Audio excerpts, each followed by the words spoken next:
possibilità e anche molto potente, perché il musicista aveva il potere dell'arte, aveva questo dono, aveva ricevuto questo dono, aveva la possibilità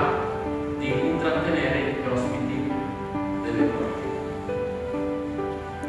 Parleremo sicuramente delle differenze tra i vari strumenti e in questa cosa qua abbiamo pensato di fare anche un pochino un gioco, perché